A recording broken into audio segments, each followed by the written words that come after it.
Hello, my name is Adrian COF, and my proposition is that Columbus Day is detrimental to the American society. Okay, the reason the celebration of Columbus Day is harmful to the American society is due to the history behind Christopher Columbus' actions towards the Native American people.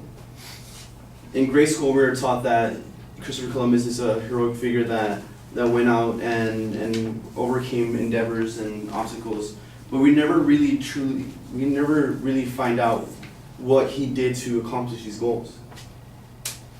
All right.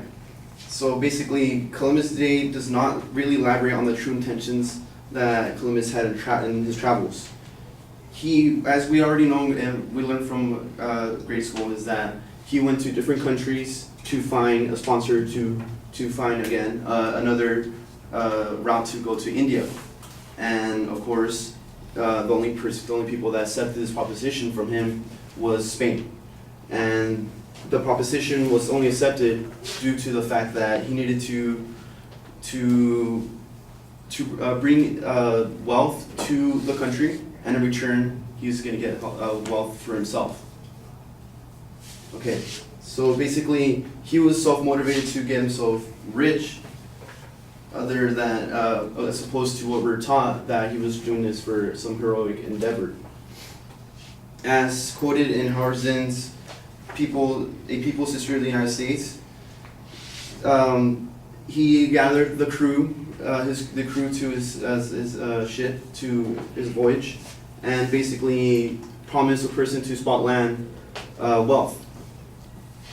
As history tells it, later on, when the person was claiming the fact that he was going to get that wealth, he was not given the money, and Christopher Columbus instead claimed that he spotted land, and therefore he gets that wealth that he promised the other person. And in Bigelow's Christopher Columbus in Children's Literature, he simply puts it, for Columbus, land was real estate, and it didn't matter to him that other people were already living there. So basically, anyone that got in his way was going to suffer a consequence of either enslavement or going to get undermined by his wit. And to end this claim is that the myth about him being him trying to disprove the world was flat was actually false. He was trying to prove disprove the claim that the world is flat. He was trying to prove that the world was not round but a pear-shaped. So all this education that we got about him trying to prove that the world was round was false.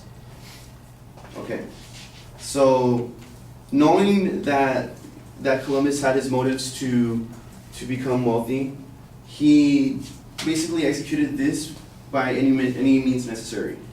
So it is proven that once he landed in the Caribbean, the first island, he started to mistreat the first natives he saw. As stated in his personal journal, as soon as I arrived in the Indies, on the first island which I found, I took some of the natives by force in order that they might learn and might give me information of whatever there is in these parts. So basically, he forced these people to work for him in order to get something out of the land. And this, of course, led to forced labor and enslavement of the people, which, again, he adds to this in his personal journal. They have no iron, their spears are made of cane, they make fine servants, which with 50 men we could subjugate them all and make them do whatever we want. Of course, we also know from our grade school education, actually high school education, that because of the European interaction, the Native American population was decimated. And this was, of course, the case in these Native Americans that Christopher Columbus encountered, but not just because the diseases it brought, but of his excessive force that he imposed on these people. As stated in the annals of human genetics, instinct, Tainos, and peopling of the Caribbean, the Taino and Caribbean people were the natives that Christopher Columbus met in these islands. And a passing of a couple years due to disease and his enslavement of the people, the people are literally extinct now. So how does this affect us today? Well, basically, the consequence of celebrating Columbus Day is the desensitization of history that not only the Caribbean but the whole continent of America suffered. This cute celebration that the American culture holds over the holiday only serves as a mask of the cultural genocide that was committed by the Europeans. So basically, the celebration, we're celebrating the successful conquest of European imposing their culture on people, of people that weren't ready to be converted into. And the education of Native Americans, according to Lowen and Christopher Columbus and the European discovery of America. Actually, no, that's the lies. So basically, in Lowen's Lies My Teachers Told Me About Christopher Columbus, she basically says that because we're being taught this, we are automatically thinking that these Native Americans that died are inferior, and we are perpetuating this into today by celebrating this very holiday. And teachers do not tell the truth about him, and yet idolize him as he's a hero, thus leading to a misconception of Columbus being a hero to future generation. And I would like to, with my proposition again, I would like to end it, which is Christopher Columbus Day is detrimental to the American society.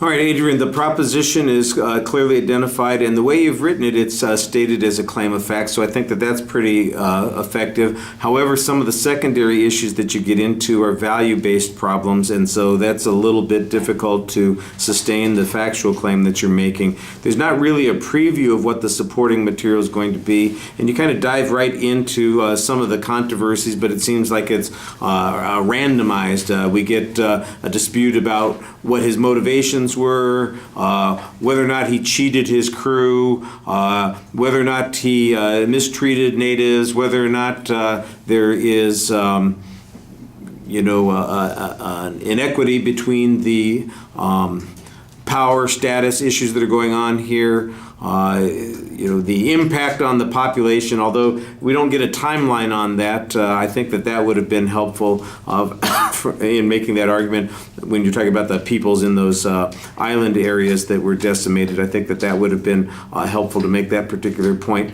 As I'm listening to it, the first couple of sections, I'm wondering, well, why does it matter what Spain's motivation was or what Columbus's motivation was? Except that somebody makes a judgment that there's something wrong with that. And that's the start of where some of those value issues come into play. I do think that if you're going to quote the sources, that you need to quote them directly. It sounds like you're paraphrasing a couple of sites that you do give us, and I think that needs to be, like I said, more direct. The quote from Bigelow, for instance, I think was a little bit awkward. The Howard Zinn quote, that's the closest one that I think you get to quoting something directly, and it still sounds like it's a paraphrase in the last part of it.